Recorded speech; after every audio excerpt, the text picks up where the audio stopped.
tardes a todas y todos. Gracias por estar. Este conversatorio está organizado por el Seminario de Problemáticas Ambientales del Programa de Contenidos Transversales de la Facultad de Humanidades y Artes y el Centro de Estudios Interdisciplinarios sobre Humanidades, Artes y Problemáticas Ambientales también de la Facultad.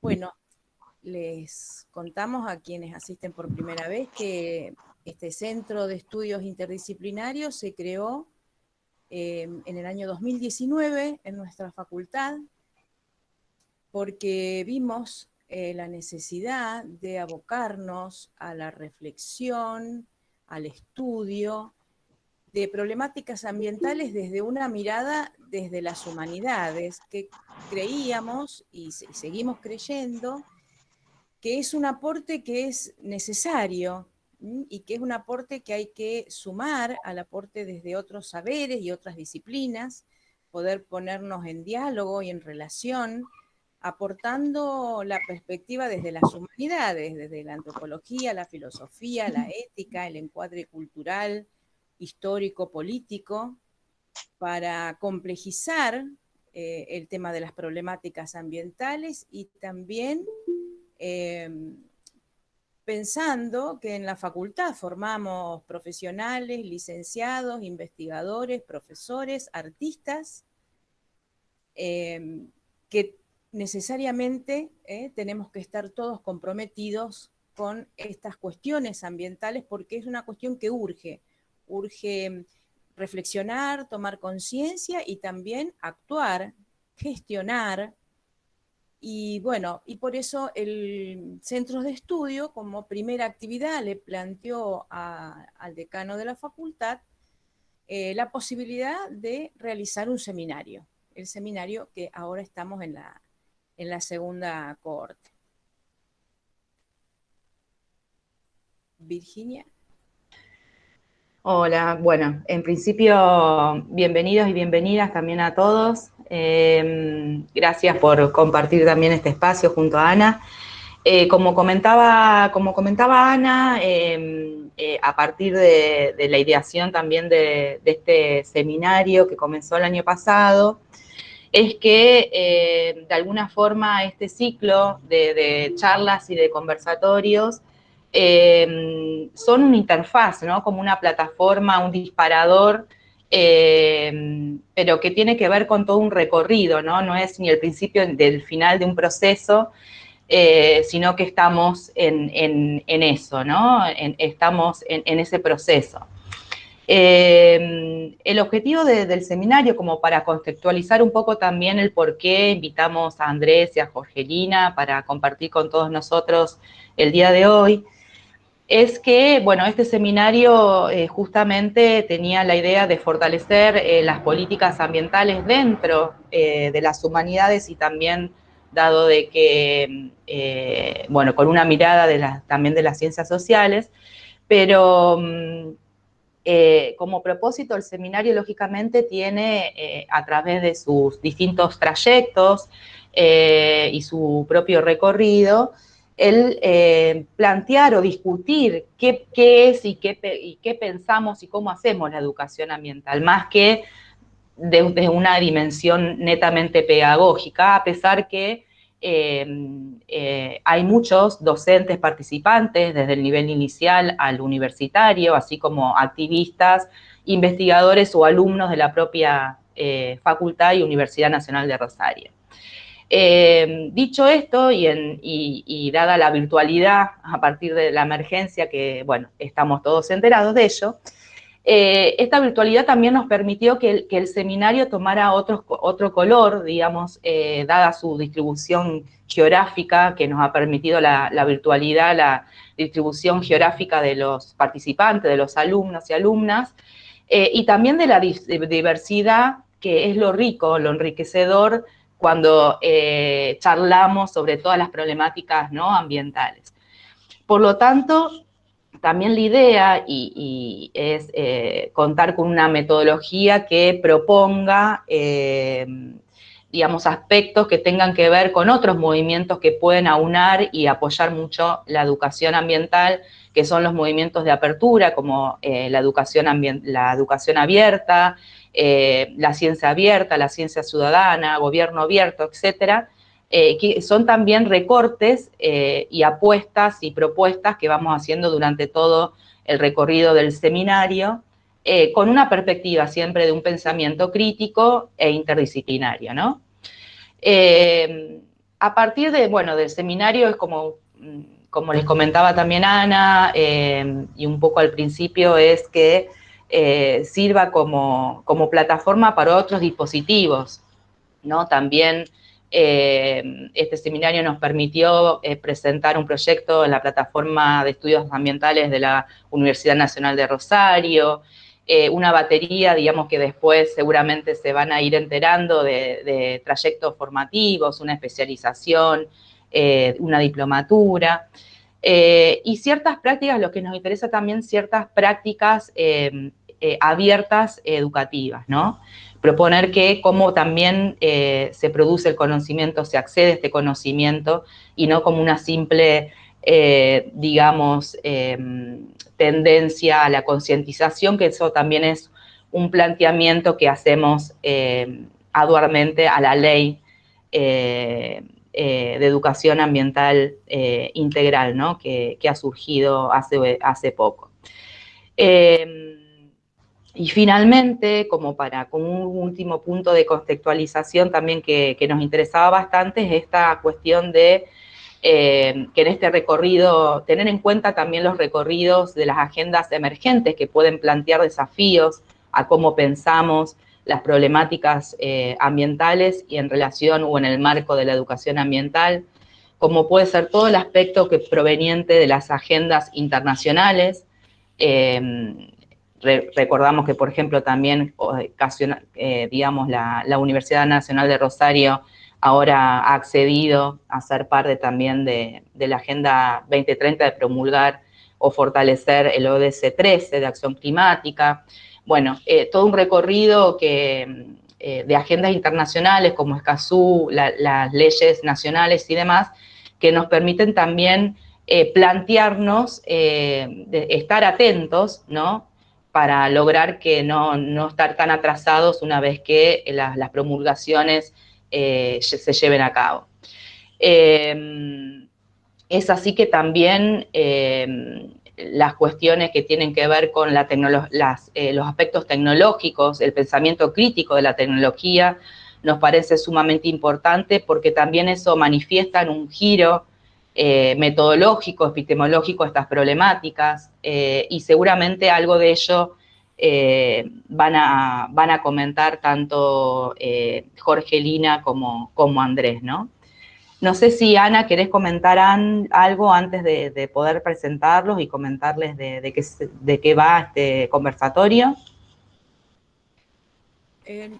No, me parece que está bien así la presentación ahora de nuestros invitados, y por supuesto que agradeciéndoles porque tienen una agenda de trabajo y bueno, no es fácil en estas épocas que estamos todos requeridos por Zoom y Meet y no sé qué, y se han hecho un lugarcito, así que les agradecemos muchísimo a nuestros invitados. ¿Los presentás, Virginia? Bueno, como les comentábamos antes, y ya los nombrábamos varias veces, contamos con la presencia de Andrés Ciara, que actualmente es el decano de la Facultad de Ciencias Bioquímicas y Farmacéuticas de la Universidad Nacional de Rosario. También es docente e investigador, pero previamente también, o de forma paralela, ha sido el director del Acuario del Río Paraná. Por lo tanto, ahí está el aspecto también de la gestión y de estas cuestiones de la gestión pública y la política pública. Y Jorgelina Iva, que también es comunicadora y periodista ambiental, seguramente se han topado con ella en sus interesantes artículos, tanto en La Capital como en otros proyectos, como Dos Ambientes. Y bueno, nos parecía que esta sinergia entre todo lo que tanto Jorgelina como Andrés nos pueden compartir entre comunicación y gestión ambiental en el marco de las políticas públicas era sumamente interesante para plantear ¿no? Estas cuestiones de las problemáticas ambientales que nos da el marco del conversatorio, ¿no? Así que la idea es que cada uno de ustedes, tanto Andrés como Jorgelina, si quiere, tienen 15 minutitos como para cada uno de ustedes para compartir, comentarnos que, bueno, de qué se trata o cómo podemos pensar esta sinergia. Y también luego, lógicamente, todos pueden plantear consultas o ir dejando sus inquietudes en el chat y al final las podemos trasladar a los invitados. Andrés, si quieres, no sé si quieres comenzar. Bienvenido. Y muchísimas Bueno, gracias. ¿cómo están? Bueno, un gusto, la verdad, estar acá. Aprecio mucho la invitación, sinceramente. Hola, Jorgelina, hola, Virginia, y todos y todas los que están aquí presentes. Con Jorgelina seguimos compartiendo espacios, por suerte, porque me encanta. Sí, la verdad que siempre es un placer estos diálogos con ella y poder ir también conociendo, ¿no? A medida que avanzamos en nuestra carrera, seguir vinculándonos. Eh, y la verdad que agradezco mucho la invitación porque, bueno, parte bueno, de una charla que tuve hace poco, hace unos meses, en el marco también de una actividad de la universidad, con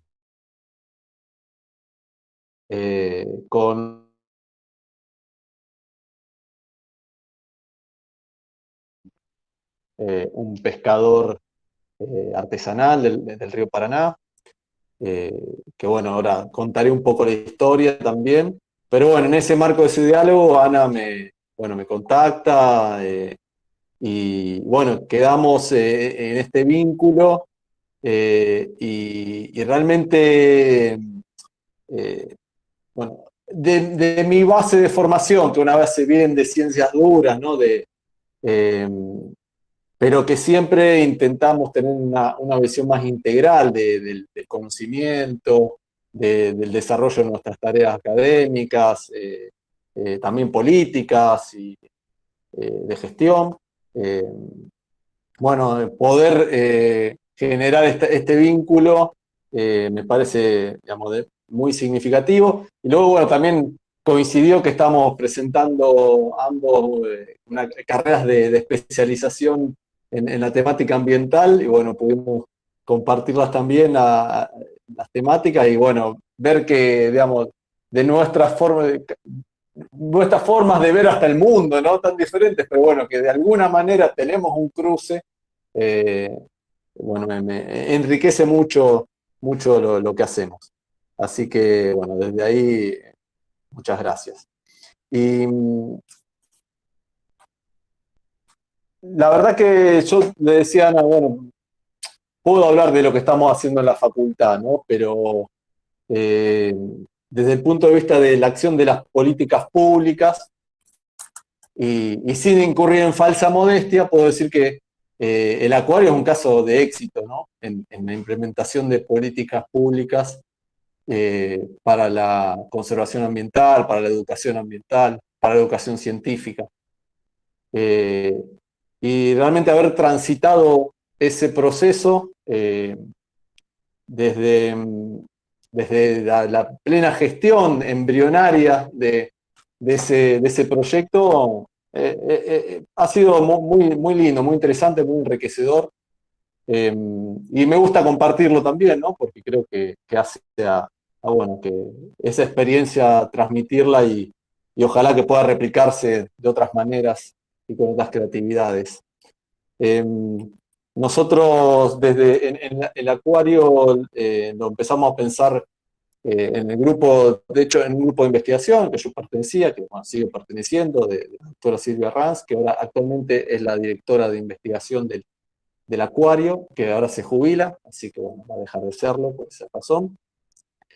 Empezamos a pensarlo simplemente, bueno, pensando en un espacio donde, en ese lugar, entonces si todos saben, donde actualmente está el Centro Científico Tecnológico Educativo Acuario del Río Paraná, existía ya de la década del 40 del siglo pasado, en lo que fue en su momento la Estación Hidrobiológica de Rosario, ¿no?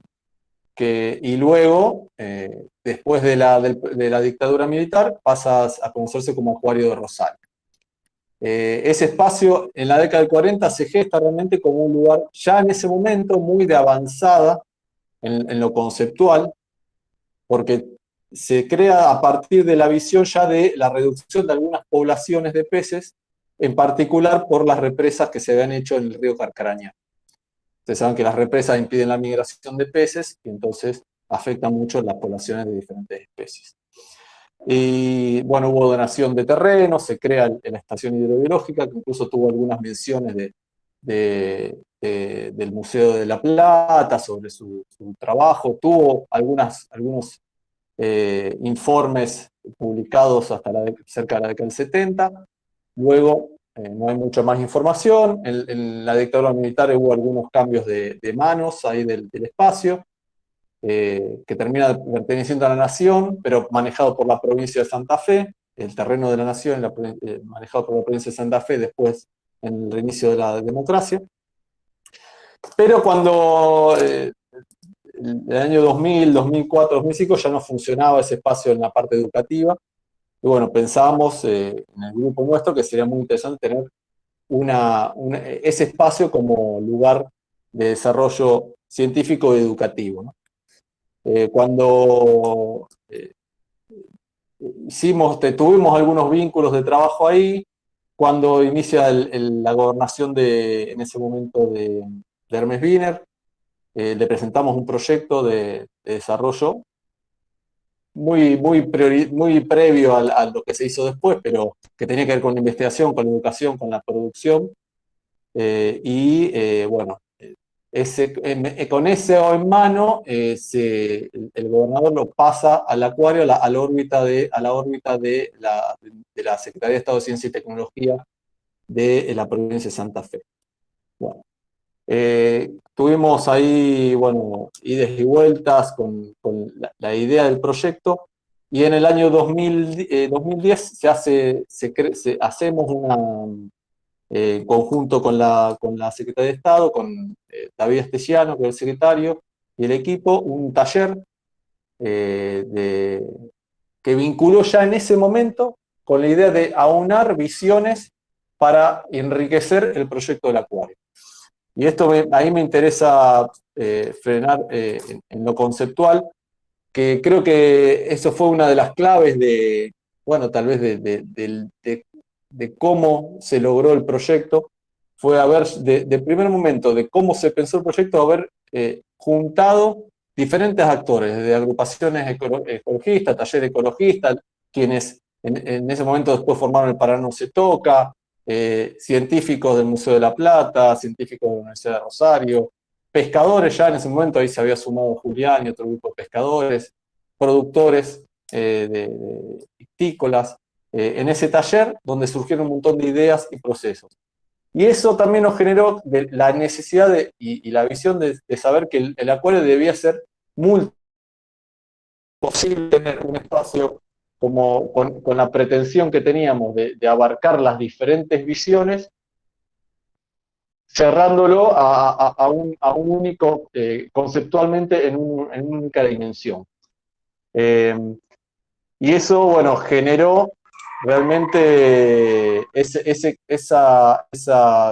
concepto donde el Acuario empezó a trabajar sobre la realización de educación ambiental, sí, también educación científica, también preservar el ambiente que lo rodeaba, también respetar el trabajo de trabajadores del río que estaban realizando sus tareas en ese espacio que ahí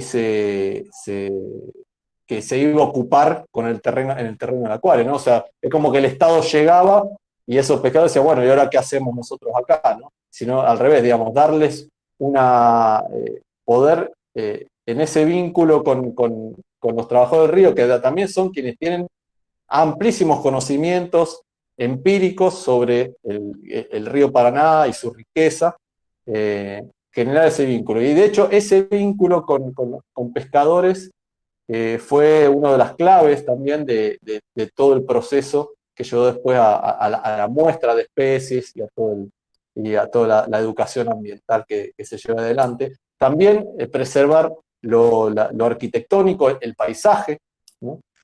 Y creo que ahí es muy importante el concepto de saber que lo ambiental, digamos, el patrimonio ambiental, creo que es clave saber que es parte de nuestro patrimonio cultural, digamos, ¿no?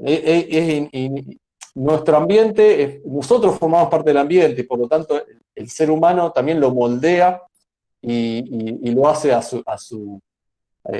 y lo incorpora también como propio, ¿no? Y eso lo vemos obviamente en el litoral, claramente, en todas las expresiones artísticas que tienen que ver con el río, música, escritura, pintura, desde Domínguez hasta la pintura que tenemos de hiperrealismo en el acuario que nos donó el artista Gabriel Schiavina. Y realmente eso es clave para poder entender cómo, bueno, afecta también afectó al proyecto la sociedad, ¿no? Cómo fue generando esas expectativas tan grandes sobre el proyecto en lo social, en lo mediático, etc.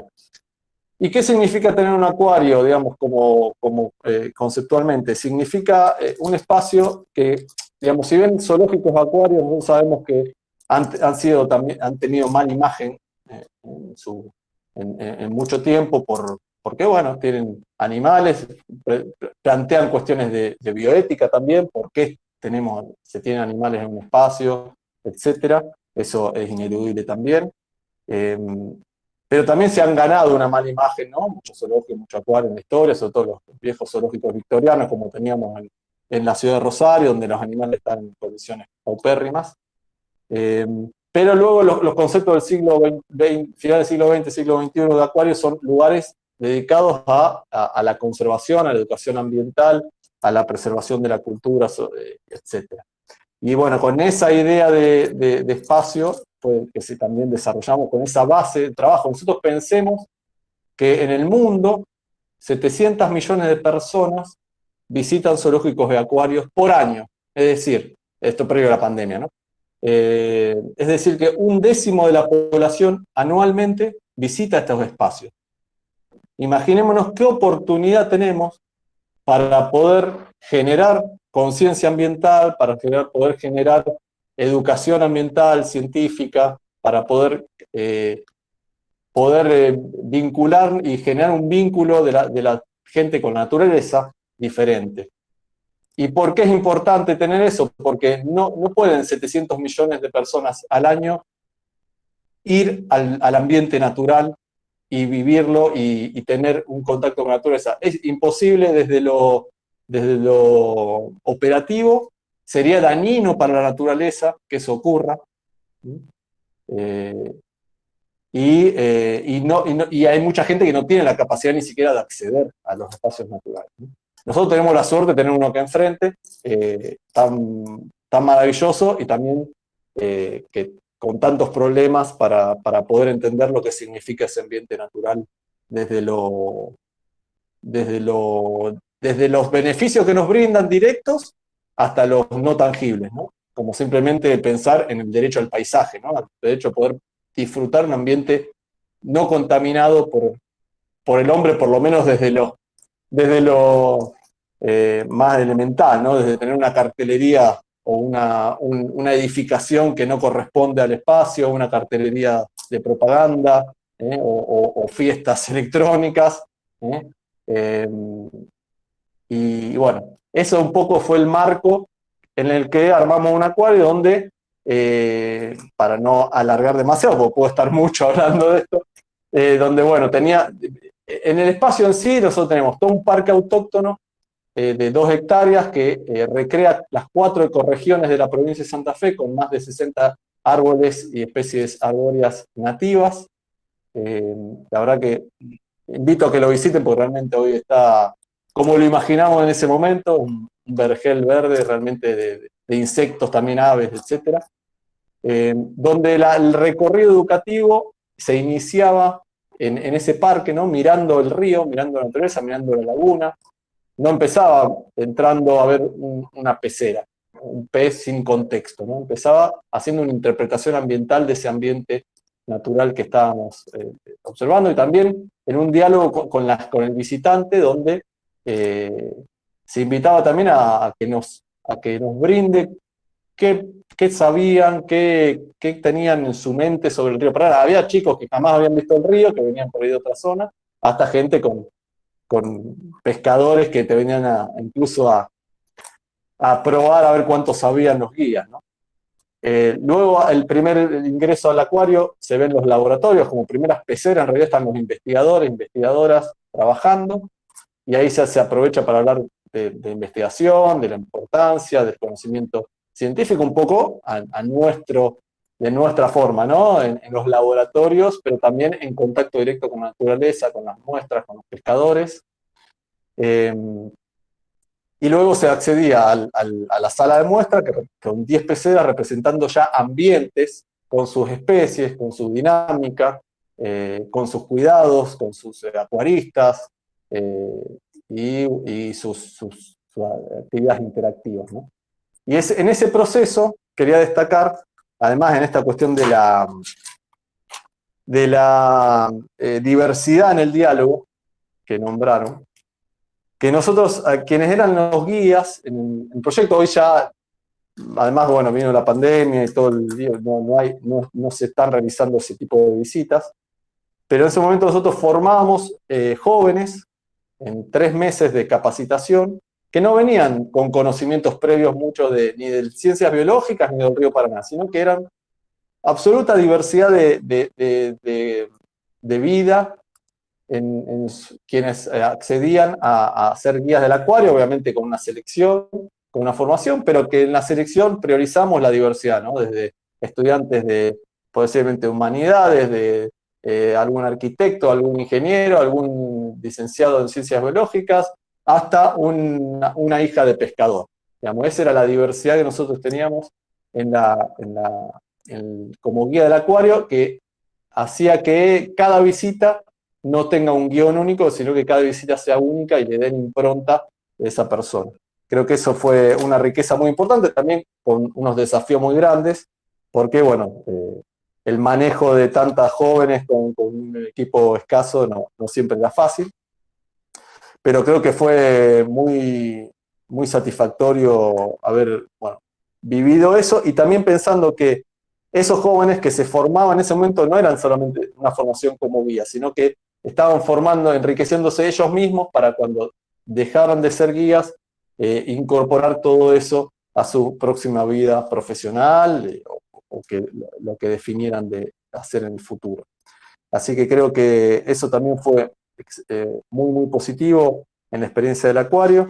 Como gestión, creo es importante destacar también que un proyecto como este, que implicó 4 licitaciones, implicó construcción de un edificio, implicó una tecnología de acuario que no estaba casi en el país, implicó 3 gestiones diferentes, si bien de alguna manera fueron el mismo signo político.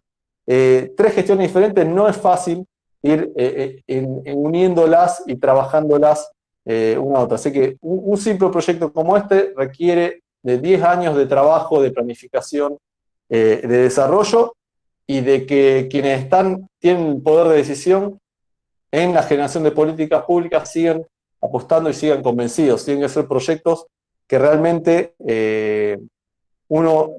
yo digo que cuando uno hablaba del acuario, uno le presentaba el proyecto, y luego cuando se empezó a construir, luego cuando empezamos a trabajar, el proyecto enamoraba. Y esa pasión que poníamos todos los que estábamos ahí involucrados, esa transmisión, ese convencimiento, y también ese criterio y ese querer saber más, incorporar visiones diferentes, iba haciendo que el proyecto, cada vuelta, cada cosa que necesitamos, la íbamos pudiendo superar, y creo que ese convencimiento es el que hay que llevar adelante cuando hay que convencer a otros, ¿no? De que esto es realmente algo importante. Y finalmente, como experiencia, digamos, vivida, muchas, puedo contar muchas, pero una fue, la verdad, la apertura del acuario, que fue, la verdad, que la explosión de gente queriendo ir, queriendo entrar, queriendo conocerlo, y luego haber tenido más de 150.000 personas por año ingresando al acuario, desde, bueno, visitantes comunes hasta organizaciones y escuelas. Habla de la necesidad de este tipo de espacios, no tiene que ser un acuario, otro acuario, ¿no? Obviamente, pero un espacio donde la gente pueda de alguna manera conocer nuestra riqueza, conocer nuestro patrimonio, nuestra naturaleza.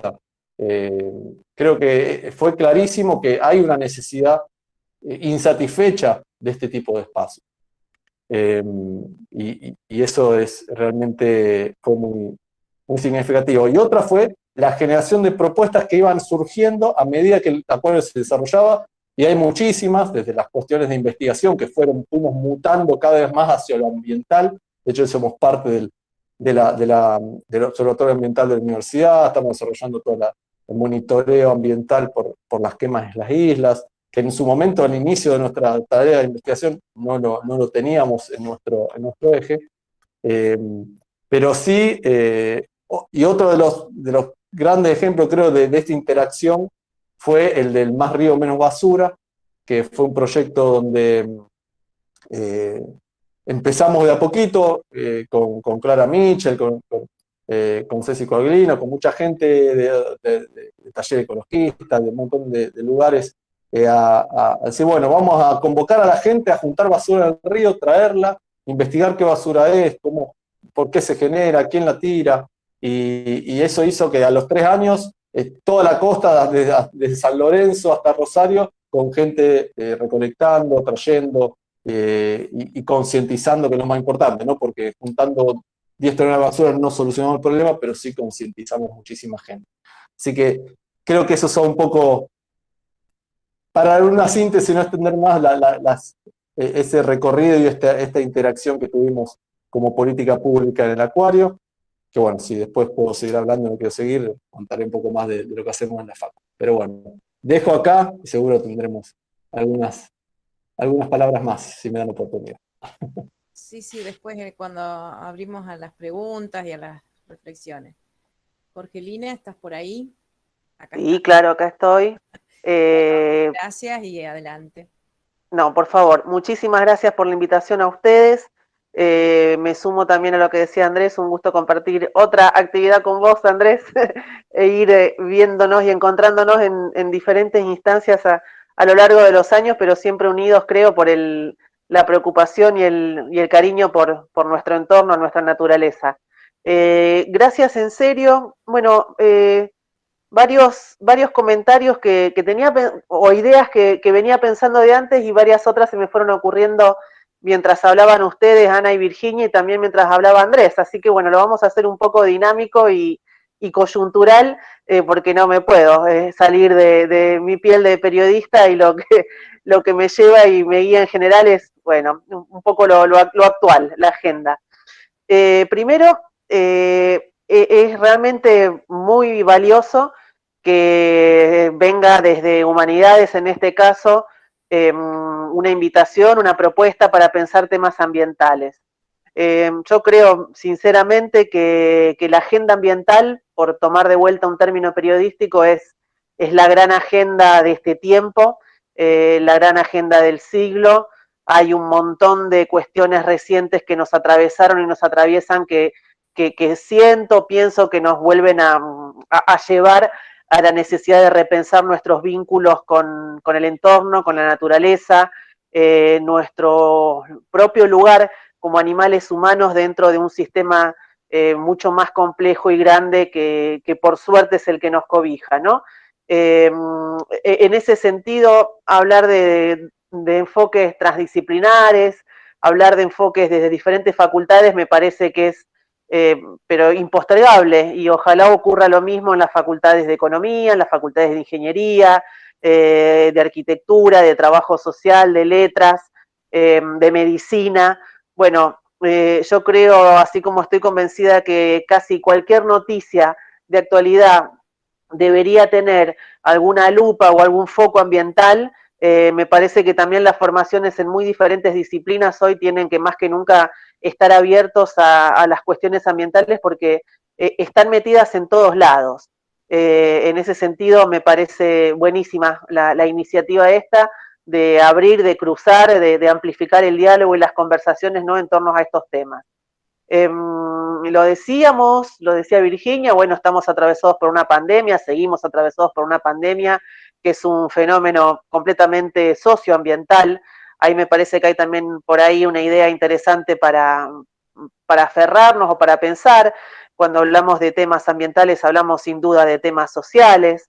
Todo lo que pasó y pasa en la región, ni siquiera hace falta irnos lejos.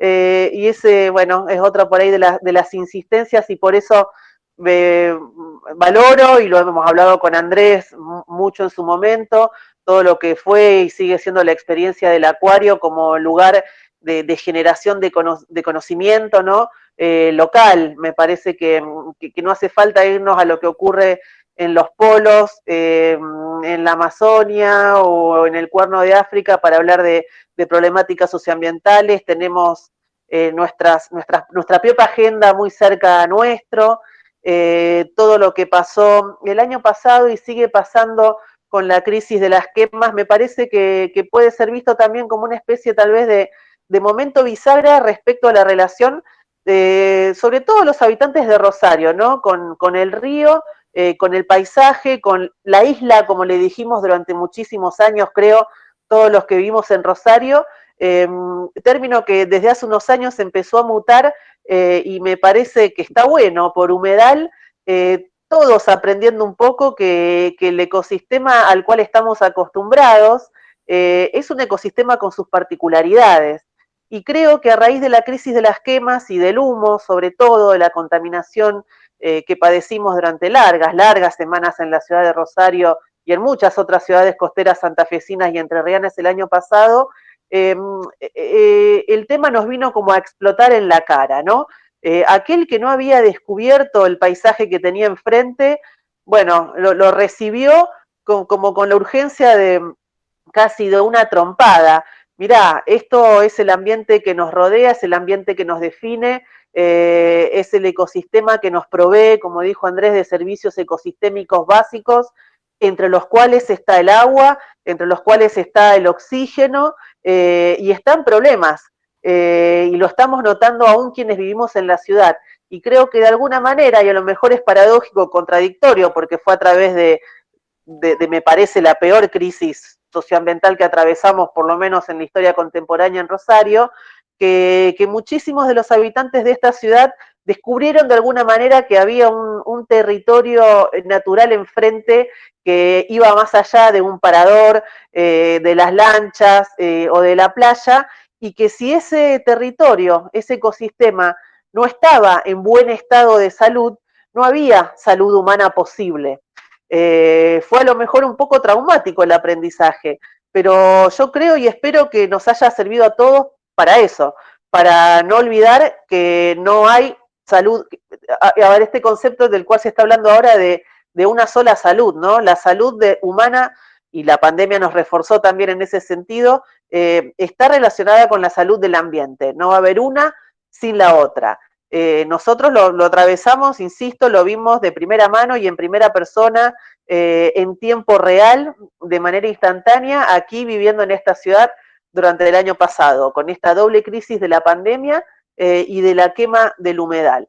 Me parece que ahí puede haber, ojalá, insisto, una especie de toma de conciencia que ya no tenga vuelta atrás, ¿no? Ya no podemos permitir quedarnos indiferentes respecto a lo que pasa en el territorio, porque también, como decía Andrés, el territorio es no solo un paisaje hermoso, para mí el más lindo del mundo, sino es el que nos define desde lo histórico.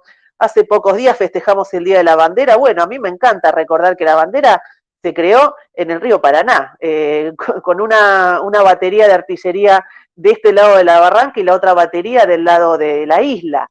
Entonces, si no tiene que ver con nuestra identidad y con nuestra historia, me parece que no hacen falta demasiados ejemplos para avanzar sobre eso, ¿no? Entendiendo que también, bueno, nuestra patria tiene estrecha relación con la naturaleza, que es la que nos define. Luego, más por el lado tal vez de la comunicación o el periodismo, creo que también, y por suerte, los temas ambientales se instalaron de manera bastante clara con la agenda mediática local y regional.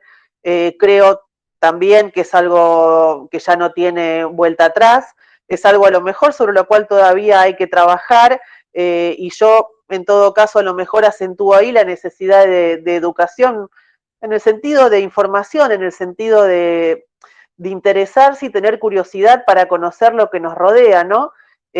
Todavía muchas veces escuchamos o vemos asociados a la isla o al humedal como un territorio peligroso, lleno de alimañas.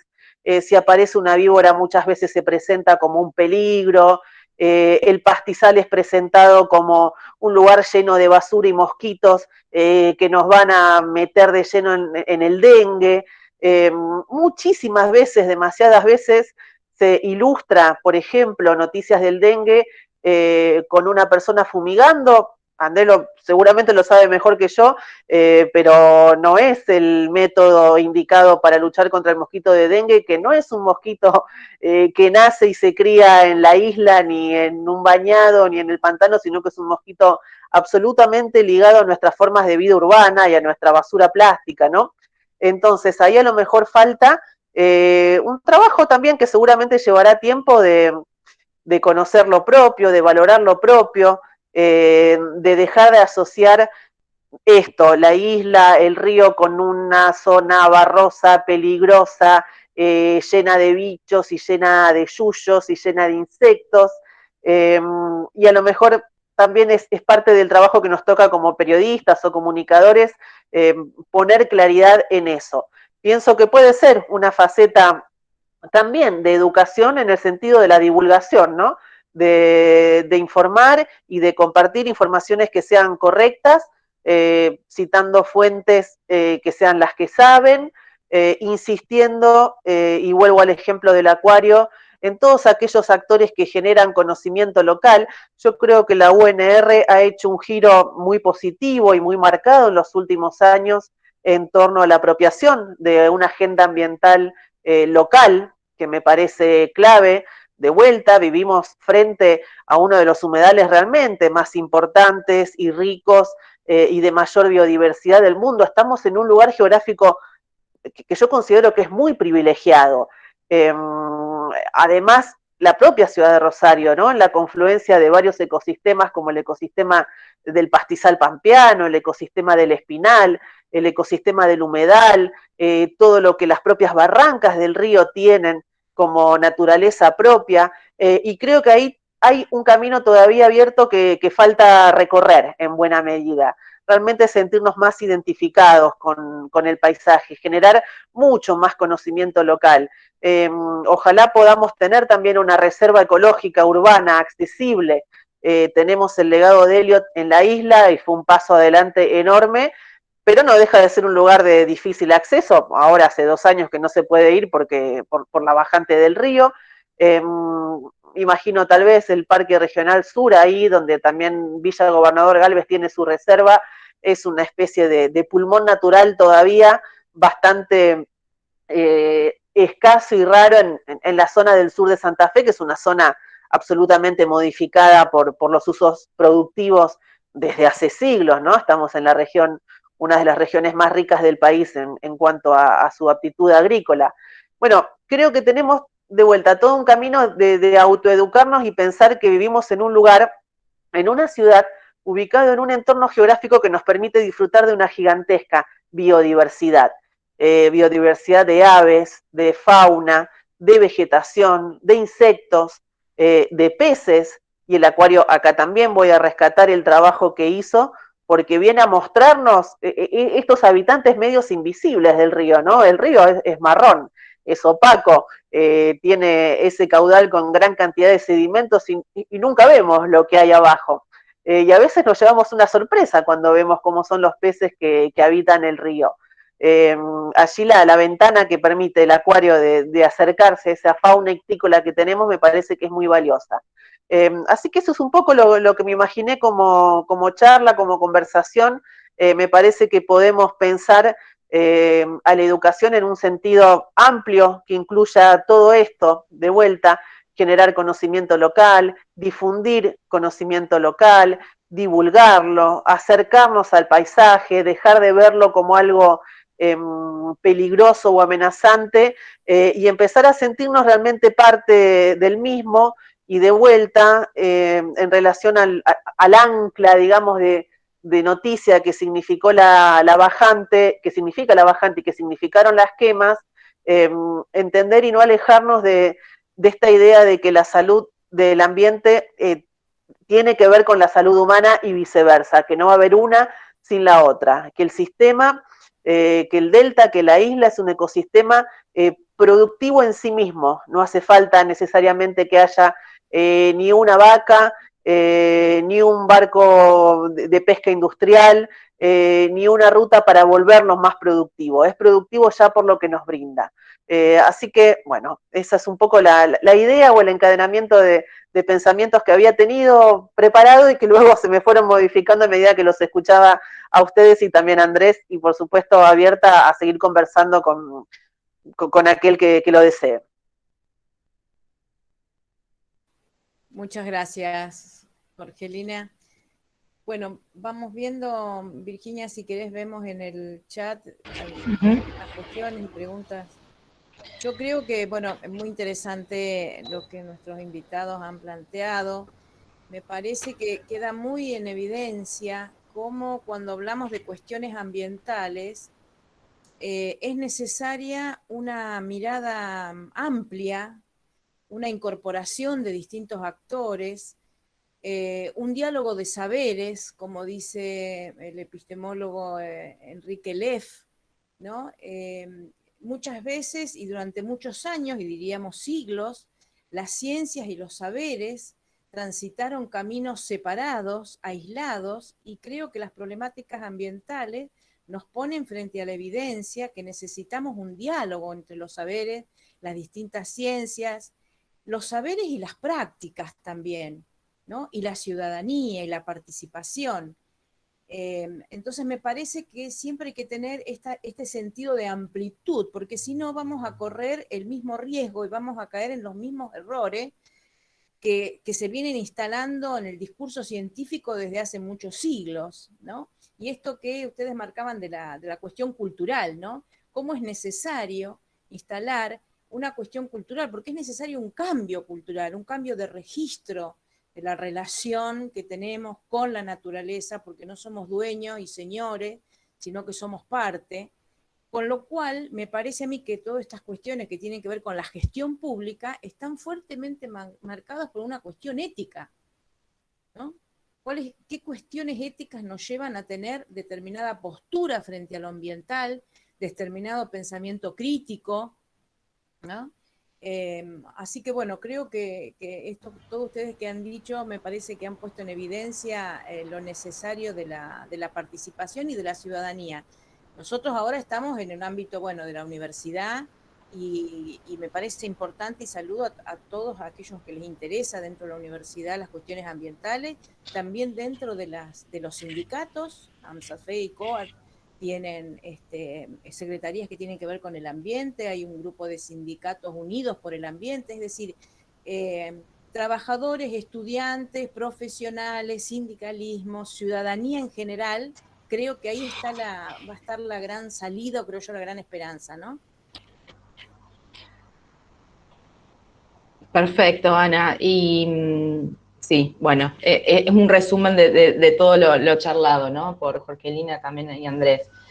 Pero bueno, retomando un poco las preguntas y tal vez linkeando algo que leí de Jorgelina hoy cuando hablaba del río, la bajante del río Paraná, que hablaba de que el río Paraná del siglo XX no es el río Paraná del siglo XXI. Entonces, relacionándolo, eso justamente trasladándolo a la educación ambiental y a las preguntas que nos hacen en el chat, para los dos, ¿no? ¿Qué tipo de educación ambiental o qué acciones específicas de educación ambiental, más allá de la que han ya compartido, se les ocurre que son netamente necesarias, ¿no? Teniendo en cuenta las problemáticas, bueno, todas las cuestiones de la agenda mediática que también preguntaban, cómo traspasar ciertas, bueno, cuestiones extractivistas, ese pensamiento, esas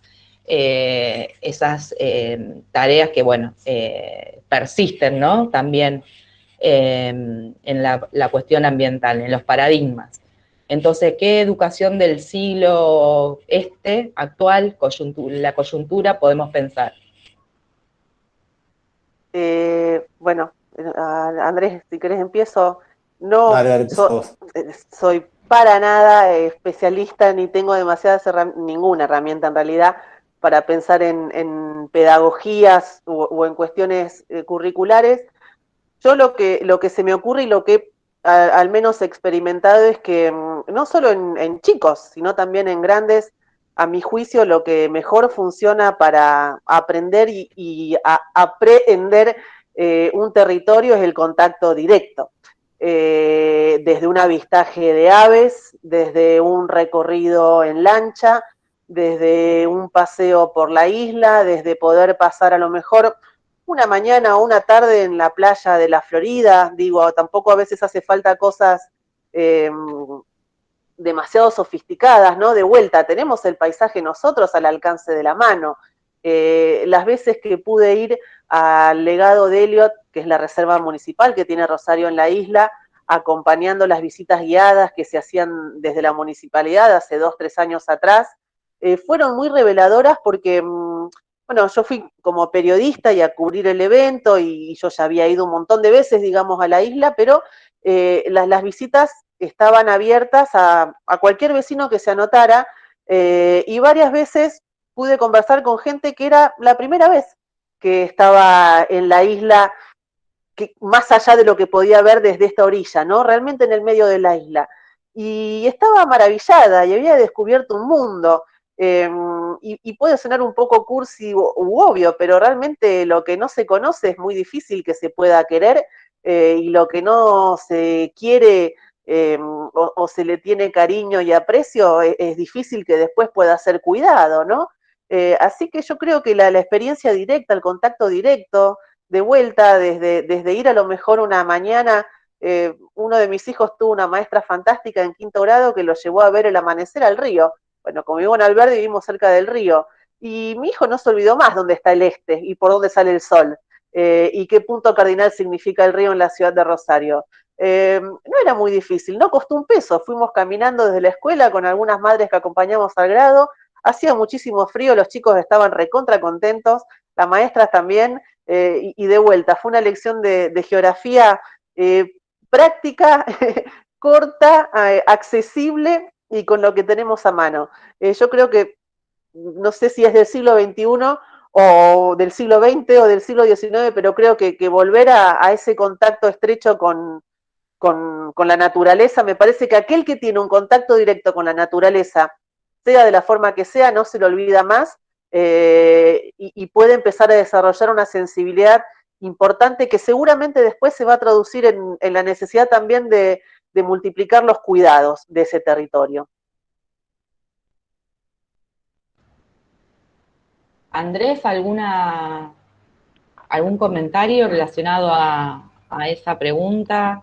O Sí, tal vez sí. a la producción científica del acuario, que también ahí consultan. Ah, esa no la vi, pero no, bueno, respecto a la cuestión educativa, educación ambiental, creo que bueno, obviamente hay dos ejes de trabajo muy marcados, que claramente es complementario, que uno es el de la educación formal y el de la educación no formal. Si bien se tocan y se complementan.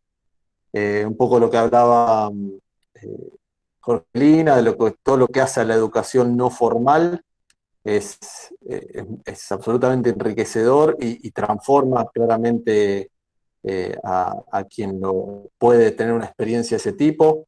A mí, respecto, en el acuario me pasaron muchísimas cuestiones darme cuenta cuando a veces la gente hacía un clic, como simplemente decirte, wow, qué colorida y qué brillante que son las escamas de una palometa, que nunca me imaginé que podían ser así, o wow, ver a un joven, ¿no?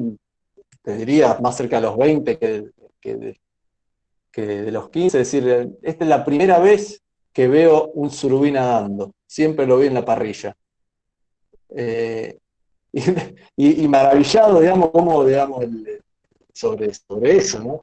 Esas son transformaciones, impactos emocionales, ¿no? Que obviamente generan un cambio eh, y son absolutamente positivos. Y creo que ha habido, y uno, bueno, como yo dije, desde el principio del 2000 que empezamos a pensar hasta el día de hoy, se pueden ver muchísimas transformaciones. Nosotros, cuando, en el sentido de cómo ha cambiado la sociedad, como un poco tomando lo que decía Jorgelina, nosotros y algunas cosas hemos logrado, digamos, en conjunto todos quienes nos gusta y tratamos de ir para este lado. Nosotros tuvimos una publicación en un importante diario de la ciudad que nos criticaban por tener los yuyos altos. Y nos sacaron en segunda página del diario con una foto así bien cerca de los yuyos, ¿no? El resto del pasto estaba cortado, pero era ese grupito de pastos altos donde nos sacaron la nota de la realidad, de que no podíamos mantener ese lugar. Y era un pequeño rincón, digamos, de espacio donde estamos empezando a regenerar el pastizal del acuario. Sí, se mezclaban algunos pastos, algún yuyo de un sorgo de Alepo que es más invasor, no es tan autóctono, pero bueno, estaban en desarrollo todo el proceso, porque bueno, recuperar esa tierra, ese espacio natural tampoco es fácil, ¿no? Los espacios están degradados por tanto tiempo de corta y de no desarrollarse. Y hoy uno va al acuario y tenés los yuyos altos por muchos lados, ¿viste? Tenés el yuyal, y ahí está el cartelito, dice el pastizal, que bueno, hace poquito pusieron varios carteles de pastelería en el parque, y creo que y hoy nadie lo cuestiona eso, ¿no? Y no es menor, es algo que uno van haciendo algunos clics también evidentemente en los comunicadores, ¿no? De por dónde va la cosa. Y por otra parte, de lo que es la educación formal, yo creo que se viene trabajando mucho y muy bien en la educación inicial, primaria, bastante en la secundaria.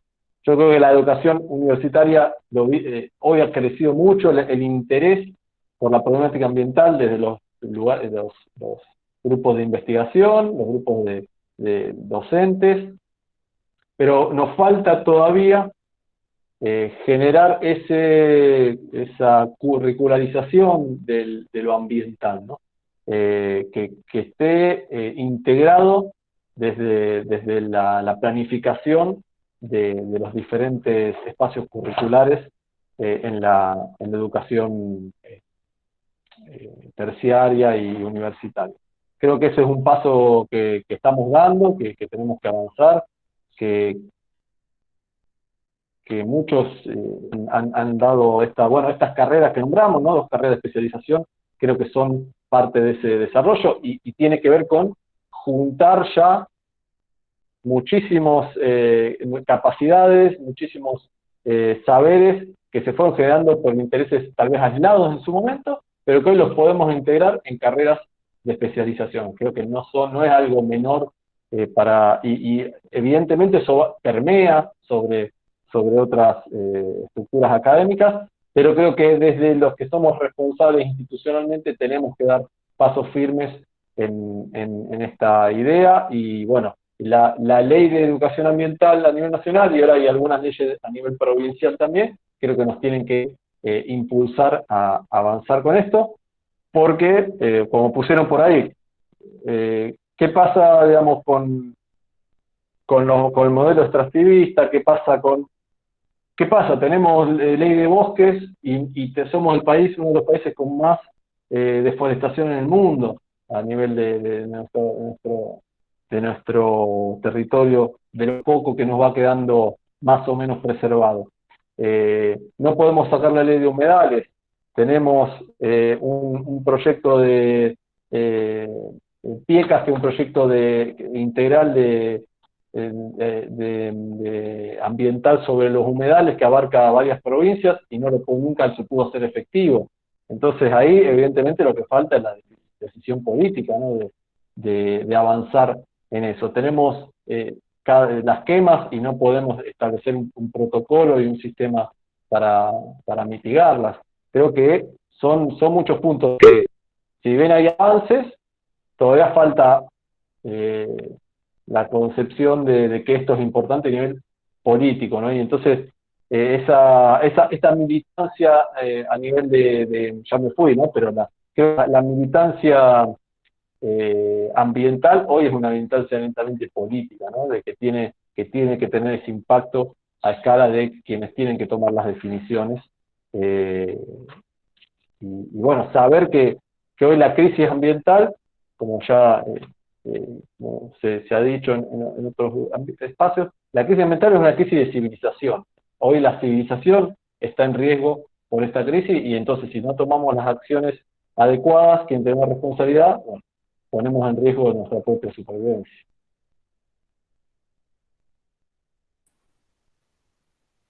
Después, si quieren, comento los científicos. Bueno, creo que ya han ido contestando, ¿no? Preguntas o cuestiones que decían aquí, que se veían en el chat. Esto que está señalando Andrés me parece fundamental, porque si bien hay que saludar con beneplácito a la Ley de Educación Ambiental, también al mismo tiempo hay que leerla, estudiarla con sentido crítico.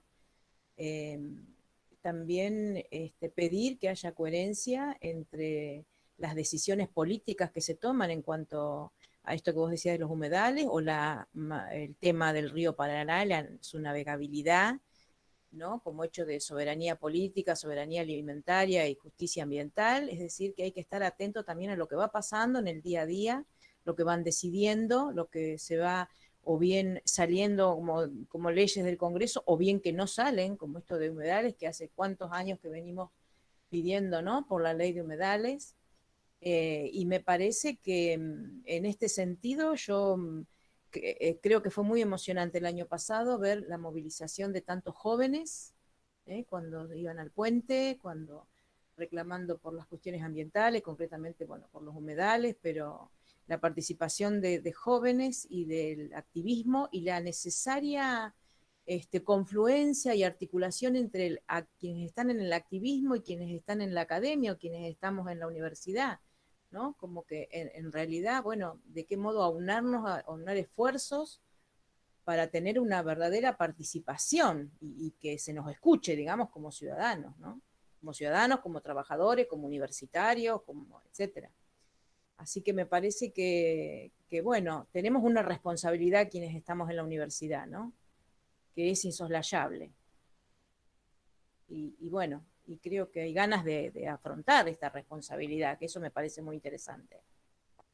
Sí, puedo acotar una cosita. Yo ahí la parte, digamos, de que nombrás de jóvenes que participan y bueno, y estas movilizaciones, en la universidad se ve también, digamos, realmente cuando vemos los proyectos o inquietudes de estudiantes de los primeros, segundo año, que en diferentes actividades o presentaciones de proyectos, en general el 70-80% tiene que ver con la problemática ambiental. O sea, realmente es algo que está absolutamente presente hoy en jóvenes, obviamente más chicos también, pero de quienes empiezan la universidad y muchos que ya están en carreras más avanzadas o realizando actividades de investigación, iniciales, etc. Lo que tenemos que hacer es tratar de nosotros, por lo menos hablando yo desde la responsabilidad de gestión, canalizar y generar propuestas. Nosotros armamos una facultad, una red institucional de sustentabilidad ambiental, que aunamos los equipos de investigación y de extensión que están trabajando la problemática. Estamos trabajando en un proyecto con estudiantes de biodigestores, estamos bueno, avanzando en en la parquización con especies autóctonas. Tenemos que, yo creo que las instituciones tienen que ser lo que quieren ver, ¿no? Entonces, de eso, un poco, eso sí es una experiencia que traslado de forma directa, intentamos trasladar de forma directa del acuario, intento trasladarlo, decir, bueno, nuestra institución tiene que ser una institución comprometida y para eso tiene que tomar prácticas ambientales adecuadas, que no siempre es fácil, y generar espacios donde estos jóvenes puedan sentirse representados y canalizar esas inquietudes, no frenarlas, que muchas veces creo que si no damos esos espacios, terminamos diluyendo ese ímpetu. Sí, totalmente. El tema del rol de las instituciones frente a las nuevas problemáticas también es un tema a reflexionar, ¿no? Porque, bueno, se trasvasa ahí la problemática, ¿no? Cómo pensar las problemáticas y cómo repensar también las instituciones para esas problemáticas. Y tal vez como para ir cerrando, si te parece, Ana, creo que hay una preguntita específica relacionada también con la agenda mediática. Luego, lógicamente, hay muchos comentarios, pero bueno, tal vez lo podemos ver en el seminario o los invitamos nuevamente a otra charla. Pero bueno, como para ir finalizando y respetando el horario, tal vez, Jorgelina, si querés como particularizar algo referente a la agenda mediática local y las problemáticas locales ambientales, qué simbiosis hay, cómo se trabajan estos temas en Rosario. Bueno, es buenísima la pregunta, gracias. De vuelta, yo también creo que el año pasado en ese sentido, así como marcó todo el ingreso, la incorporación, o al menos la visibilización de un montón de jóvenes en la defensa del ambiente, de un montón de actores institucionales, otros menos institucionales, también conglomerados. Yo creo en serio que los medios locales y regionales estuvieron a la altura de lo que sentía y preocupaba a la ciudadanía. Después, sin duda, falta todavía, pero yo creo que la actualidad de los medios es como en tantos otros sectores, complicada en cuanto a recursos, complicada en cuanto a precarización del trabajo. Bueno, no es el tema para nada de la charla, pero sí ayuda a entender que también a veces es difícil pedir contenidos de calidad cuando se trabaja en casi todos lados en situaciones que no son para nada las ideales, con muy pocos recursos, con muy poco tiempo, y a veces eso cuando se está del otro lado del mostrador no se conoce, ¿no?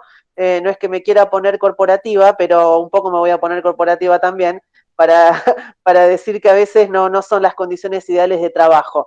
Yo creo igual que la agenda mediática está instalada. Creo que de vuelta en ese sentido el año pasado marcó un quiebre, una bisagra. Me parece que sí, todavía hay que trabajar para no considerar que solo la agenda mediática es cuando se quema la isla que está frente a mis narices, sino que también tiene que estar impregnados otros temas y otras noticias. Ana hablaba del tema de la hidrovía o el río Paraná, que tiene muchísimas implicancias socioambientales, y a lo mejor hasta ahora no se venía hablando tanto de eso. Si hablamos de una inversión para montar grandes granjas de producción porcina, ya no es solo una noticia de economía ni una noticia relacionada con puestos de trabajo, sino que sin duda una noticia que tiene que ser abordada con perspectiva ambiental. Si hablamos de desarrollar una infraestructura como fue en su momento la ruta Rosario-Victoria, bueno, eso tiene que ser abordado también con una perspectiva de qué significa hacer una obra así, atravesando 60 kilómetros de área protegida, o el puente Rosario-Victoria. Tanto, yo creo que casi todo, desde el sistema de transporte, de vuelta, la forma de trabajar, la forma de movernos, la forma de consumir, lo que compramos, cómo nos alimentamos, así como se ha avanzado o se ha trabajado o se ha discutido muchísimo en los últimos años de la perspectiva de género en los medios a la hora de presentar un montón de noticias de diferente tipo. Yo creo que llegó el momento de la perspectiva ambiental en los medios y en las noticias. Y ojalá, de vuelta, tal vez de manera contradictoria, pero así ocurrió, la severa, muy severa crisis que atravesamos el año pasado por las quemas, el humo y la contaminación, nos haya servido también a los periodistas para darnos cuenta que no puede ser una cuestión solo esporádica, sino que tiene que estar de vuelta permeando un poco las noticias de muy diferentes tipos. Así que, bueno, esa es un poco la apuesta. Sí, gracias, Jorgelina. Sí, además lo que fuimos siguiendo a los distintos periodistas y comunicadores locales y regionales, también hemos visto todo el esfuerzo, ¿no?, puesto ahí permanentemente en estar en vivo prácticamente, ¿no?, para comunicar y difundir lo que estaba sucediendo. Como para ir cerrando, si te parece, Ana, creo que vamos a compartir ambas que lo bueno de estas charlas y que creo que proviene justamente de esta diversidad de miradas es que, no sé, nos llevamos mucho para seguir pensando y no es fácil en esta coyuntura de tantas charlas que hemos tenido durante durante todos estos años, ¿no? Como para rescatar tal vez el tema este que surgía sobre el patrimonio ambiental, el biopatrimonio, también cómo las instituciones y la política pública también tiene que ir, ¿no?, acompañando estas problemáticas situadas, locales. Pensar estas instituciones como el acuario como instituciones abiertas, ¿no?, al territorio, a los distintos actores. El tema esa de la conversión de la isla a humedal, sumamente interesante, y pensar al humedal no como el otro, ¿no?, que muchas veces nos ocurrió con el río, que Rosario le daba la cara, y bueno, ahora lo tenemos ahí bien presente. Y pensar también en esta cuestión de una educación mínima ambiental, trayendo lo que proviene de cuestiones de minimal computing, o sea, que no nos justamente haga falta tanta infraestructura, tanta, sí, información y fuentes de evidencia, pero que con una mínima problemática identificada podemos hacer muchísimo para todo esto que estuvimos conversando. Eso se me ocurrió como para sintetizar las ambas cuestiones que han compartido Andrés y Jorgelina. Ana, si querés como cerrar y sí, ya los invitamos al próximo conversatorio. Sí, por supuesto que agradecerles a Andrés y a Jorgelina la amabilidad que han tenido, la disposición que han tenido, apenas los invitamos, así que muchas gracias a ellos. Volveremos a invitarlos seguramente. Y agradecerles a todos los que han asistido, los que están en contacto con el seminario, ya sea los que hicieron el seminario el año pasado, nuestros estudiantes de este año del seminario, a muchos exalumnos, a muchos colegas, a muchos docentes de distintos niveles que nos escriben. Nosotros desde el seminario que estamos dictando y también desde el Centro de Estudios Interdisciplinarios sobre Humanidades, Artes y Problemáticas Ambientales, que estamos en la Facultad de Humanidades. Estamos muy contentos, digamos, de la buena recepción que hemos tenido, tanto en la facultad como en otras facultades, como esto de poder tomar contacto con otros colegas, con otros saberes, con otras prácticas.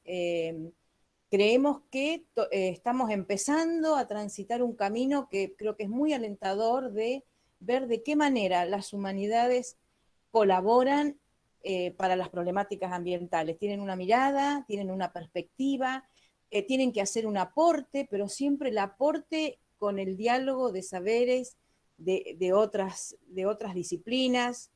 Y bueno, en nuestro caso en el marco de la universidad, porque bueno, trabajamos en ella, militamos en ella, pero bueno, les agradecemos mucho porque en estos 2 años que ya llevamos de seminario, hemos recibido muchas muestras de afecto y de que muchos estudiantes quieren espacios para trabajar estos temas, de muchas disciplinas, de nuestra facultad y de otras facultades. Así que bueno, muy agradecidos por la asistencia de ustedes Y por supuesto, otra vez entonces, gracias a Andrés y a Jorgelina, y creo que, bueno, nos queda mucho todavía por coordinar, por actividades para hacer en conjunto. Creo que, bueno, que hay mucho para hacer y esto es lo importante. Mucho para proyectar. En épocas de desencanto, de crisis, bueno, es bueno sostenerse desde los afectos y de los proyectos en común. Así que, bueno, gracias. La verdad que sí. Gracias a ustedes, sinceramente, y bueno, sin duda vamos a seguir en contacto.